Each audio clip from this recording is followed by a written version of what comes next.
Untuk dua sanah yang selanjutnya yang akan disampaikan oleh Al-Mukarram Al-Muhtaram Abi Kiai Suherman Haramain dari Bekasi. Kepadanya kami persilahkan dengan segenap hormat. Allahumma salli ala Muhammad bil barakah wal karamah Syabdul Qadir Waliyullah bisafaat Nabi Muhammad biiznillah waridallah. Allahumma salli ala Muhammad. Bismillahirrahmanirrahim. Assalamualaikum warahmatullahi wabarakatuh.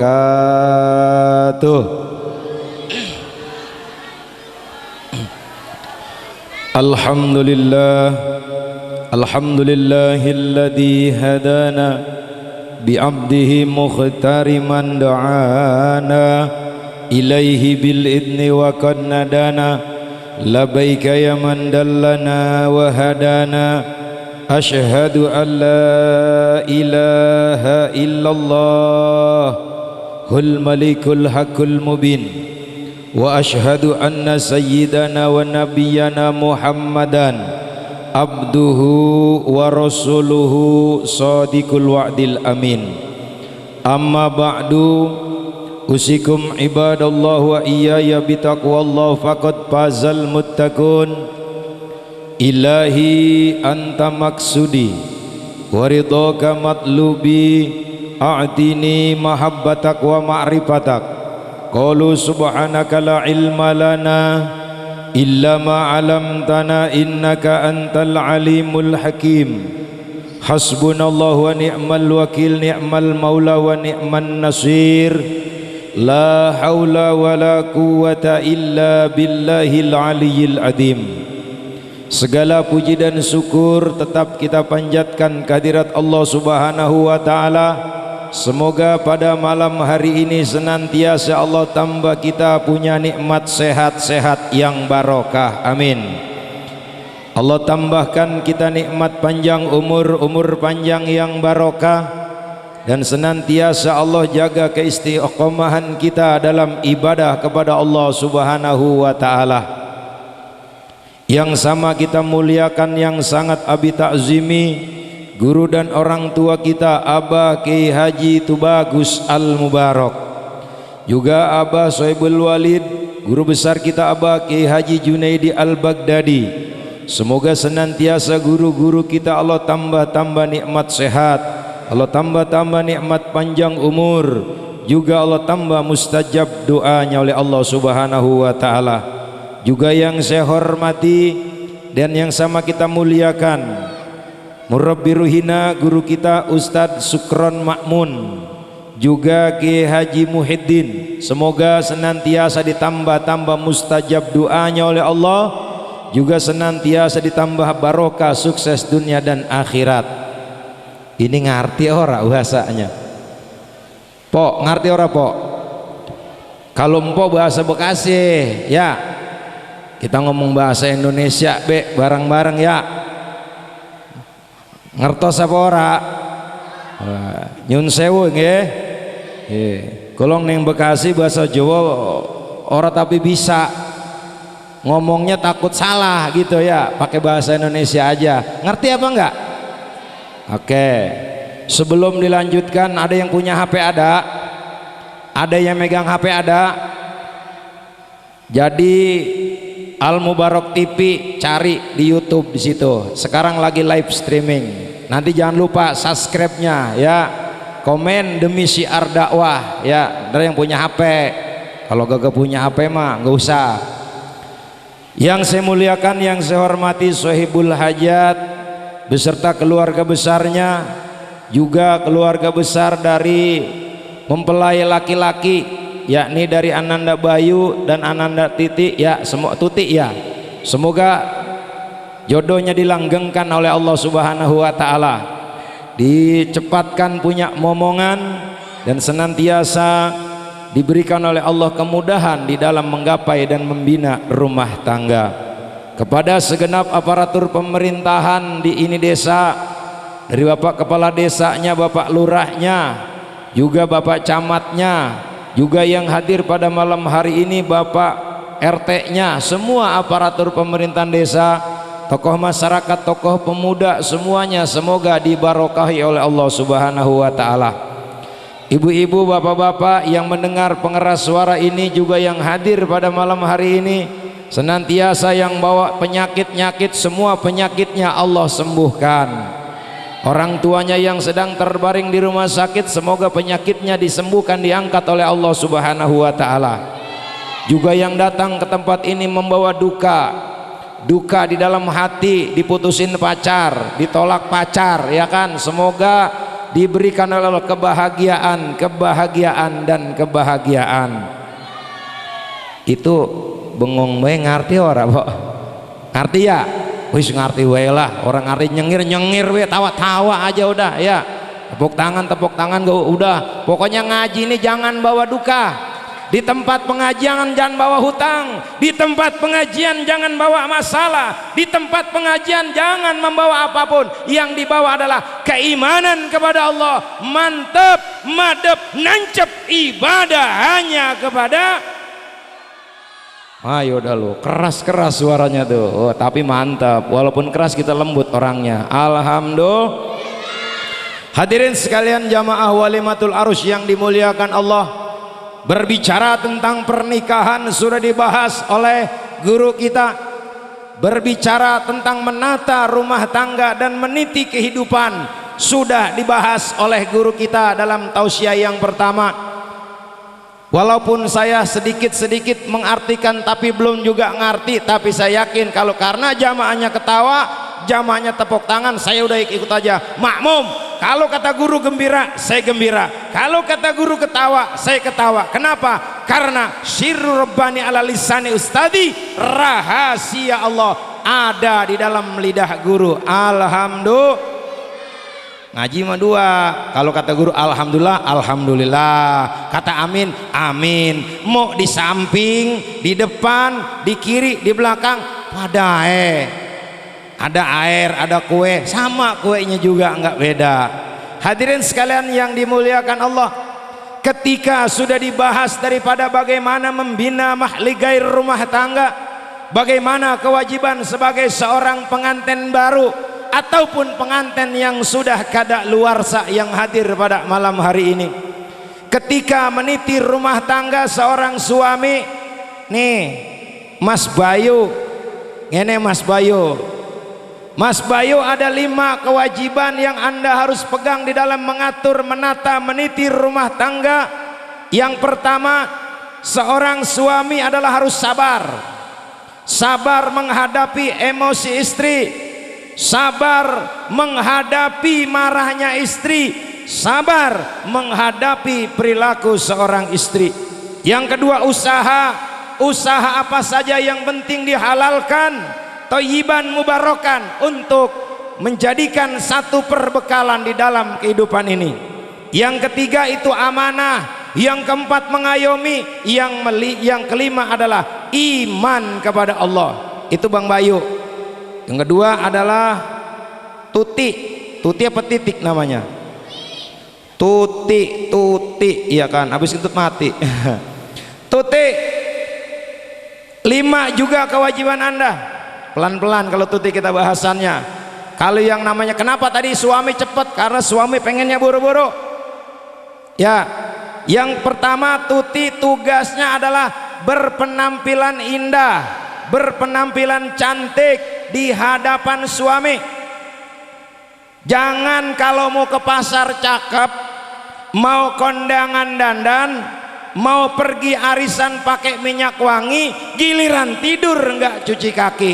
Tuti, ente harus berpenampilan cantik di hadapan suami. Yang kedua sabar membukain pintu seorang suami. Pulang kerja, pulang dagang, pulang usaha, bukain pintu, baik pintu depan, pintu kamar ataupun pintu pribadi, buka bukain pintu. Terus yang ketiga, taat. Ketika tuti belum menikah, kewajiban tuti izin kemanapun kepada kedua orang tua. Tetapi ketika ankahtuka wa jawaztuka ala ma amaruhu bihi min imsakin bil ma'ruf au tasrim ihsanin ila yaumidin, maka kewajiban tuti kunci surganya pindah. Adanya di mana? Adanya di Mas Bayu. Kunci surga tuti bukan di ayah dan bundanya lagi, tetapi kunci surganya ada di seorang suami. Tuh, apa tuh? Pertama, berpenampilan cantik, taat, ya. Yang ketiga, sabar. Yang keempat, ridho menerima keberadaan suami kita. Walaupun suami kita ini saat ini adalah bertemu saat sama-sama lajang, tidak punya pasangan, dipasangkan oleh Allah Subhanahu wa taala, ditemukan oleh Allah Subhanahu wa taala dalam mahligai pernikahan, hingga diadakan walimatul arus dalam pesta pernikahannya, maka seorang istri ridho menerima apa yang diberikan nafkah oleh suami. Besarnya alhamdulillah, kecilnya alhamdulillah, panjangnya alhamdulillah, pendeknya alhamdulillah. Jadi menerima keridoan. Jangan sekali-kali menolak pemberian suami. Biasanya ngasih banyak terus sedikit. Saya biasa nerima banyak, tiba-tiba sedikit, si istri ngegerundel, si istri marah-marah. Maaf ibu, saya tanya, yang memberikan rezeki siapa? Kurang kompak. Yang memberikan rezeki siapa? Yang memberikan rezeki siapa? Berarti kalau menolak pemberian suami, rezeki yang Allah titipkan kepada suami ditolak, berarti menolak pemberian Allah Subhanahu. Yang keempat, yang kelima, yang kelima adalah iman. Kata Nabi, fadfar bidatidin taribat yadak. Kalau engkau memegang agama dijadikan imam dalam rumah tangga, agama dijadikan jalan garda terdepan di dalam mengatur kehidupan rumah tangga, maka kehidupannya akan diberikan bahagia dan bahagia. Itu pada bengong ngerti ora? Ngerti apa? Bahagia. Udah bahagia. Lanjut sekali lagi, dikit lagi ya, dikit lagi. Udah tenang aja ngajinya, jangan kepikiran utang ya. Utang mah jangan dipikirin pok ya. Utang jangan dipikir. Apa? Bayar. Pikirin baik kagak dibayar, kagak impas. Hadirin sekalian yang dimuliakan Allah, isi di dalam pernikahan ini, setelah tadi banyak disampaikan tugas dan kewajiban istri juga kewajiban suami, maka kita orang-orang yang beriman ini punya simbol. Simbolnya apa?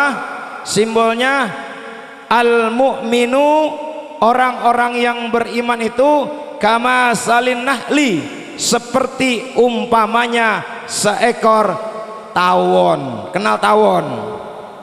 Lebah, kenal lebah? Ya kalau dalam bahasa Inggrisnya tawon, bahasa Jawanya lebah. Itu juga ya.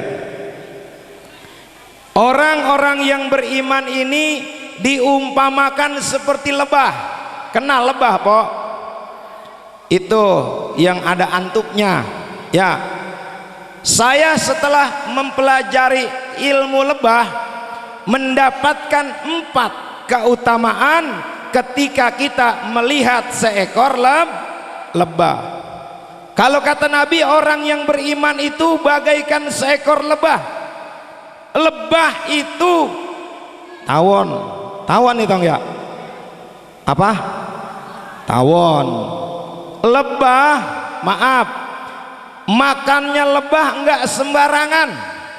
Yang dimakan sama lebah hanyalah putik-putik madu. Betul tidak?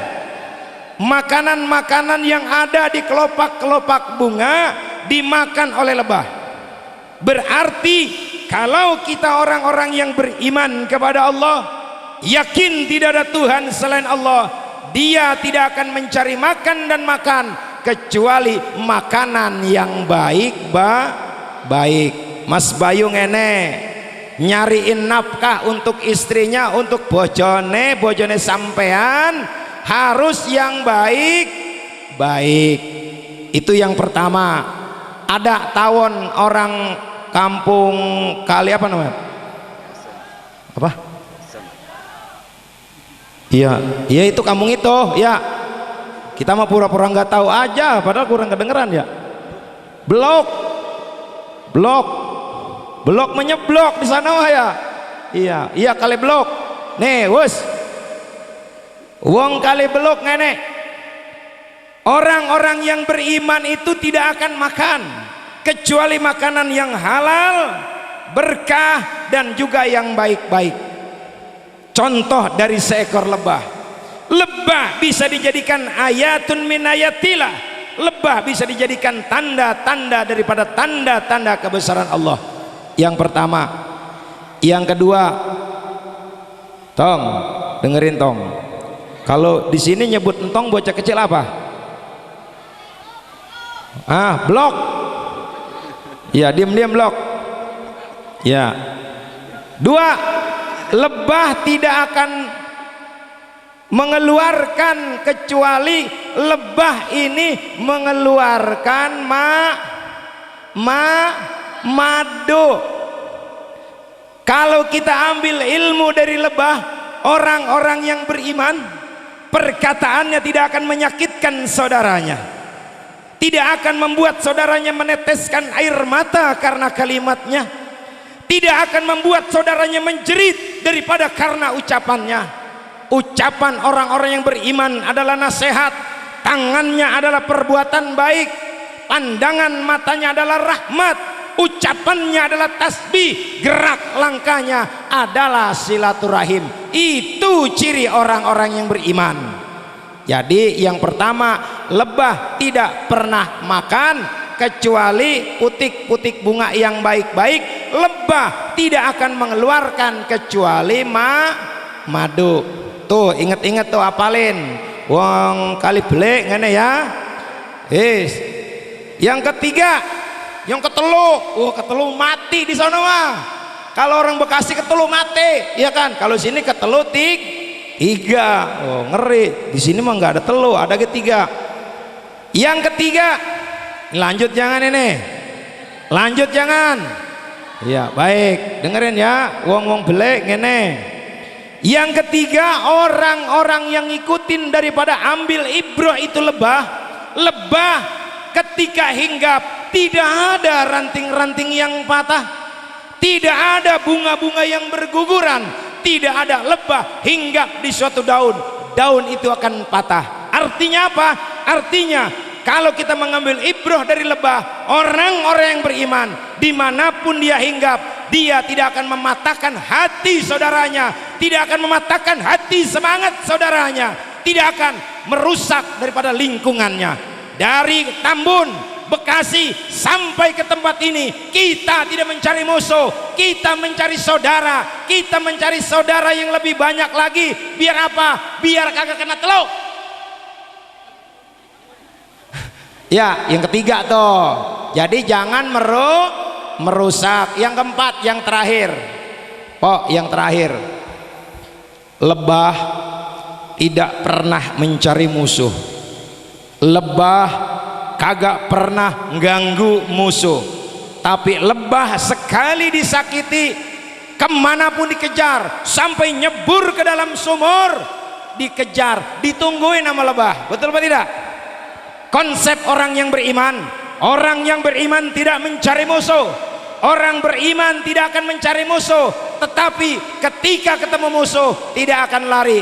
Ibarat kata pepatah orang sebelah sana, ya kan, musuh tidak dicari, ketemu musuh pantang untuk lari. Itu orang-orang yang beriman. Alhamdulillah.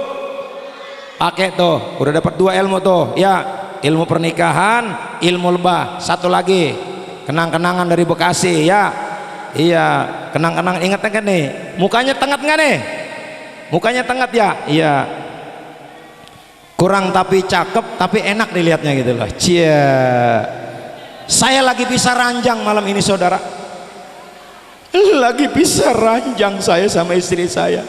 Istri saya di Bekasi dari sini. Iya. Akhirnya satu lagi ya, satu lagi. Ada seorang anak. Ini cakep nih, ini cakep nih. Wah saya seneng nih. Santri saya banyaknya ini. Ada 70 santri saya. Jadi seorang santri ini tiba-tiba datang ke emaknya habis sholat Jumat. Kalau sini mak apa? Mak ya. Mak apa? Biung. Ya udah mak bela, makan nama teri makai mamah ya. Mak, Pak, saya mau udah kagak mau ngaji, nggak mau ke masjid. Lah emang apa tong? Kalau orang Bekasi mah ya. Kalau orang sini emang apa blok? Begitu kan ya? Iya kalau orang sini. Apa kata anak itu? Saya nggak mau ke masjid.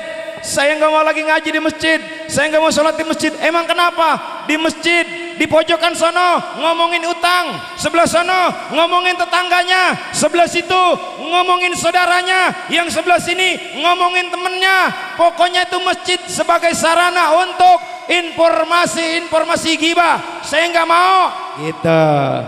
Kata emak bapaknya. Oh begitu ya. Ya belum ya. Ya tong ya. Gitu. Apa kata dia?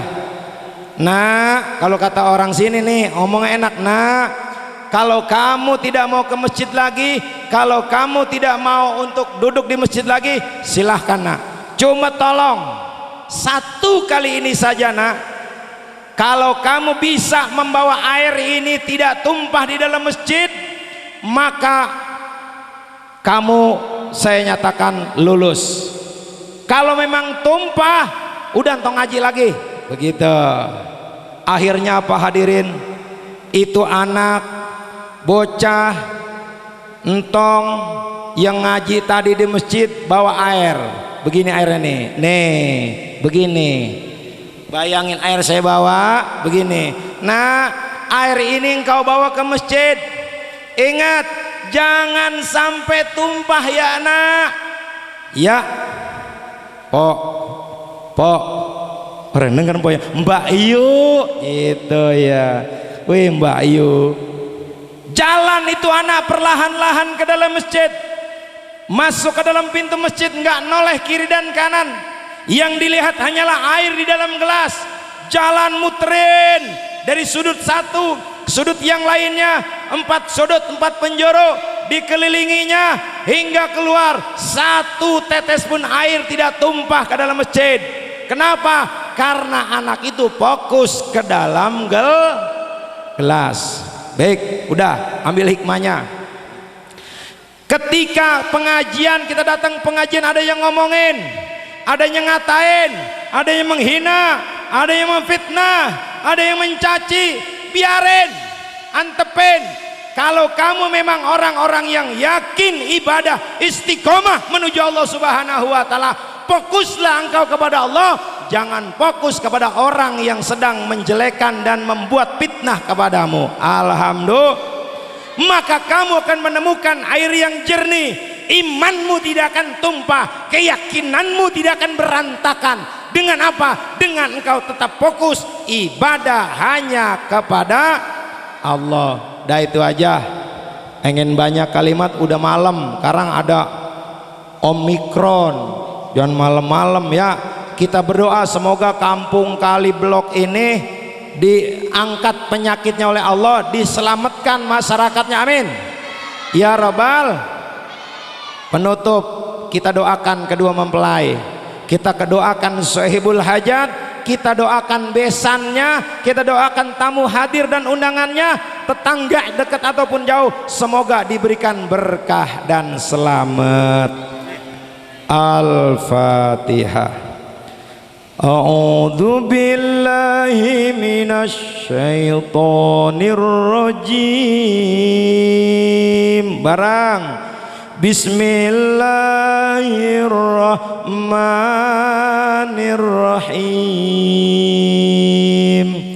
Alhamdulillahi Rabbil Alamin Ar-Rahmanir Rahim Maliki Yaumiddin Iyyaka na'budu wa iyyaka nasta'in Ihdinas siratal mustaqim Siratal ladzina an'amta 'alaihim ghairil maghdubi 'alaihim waladdallin.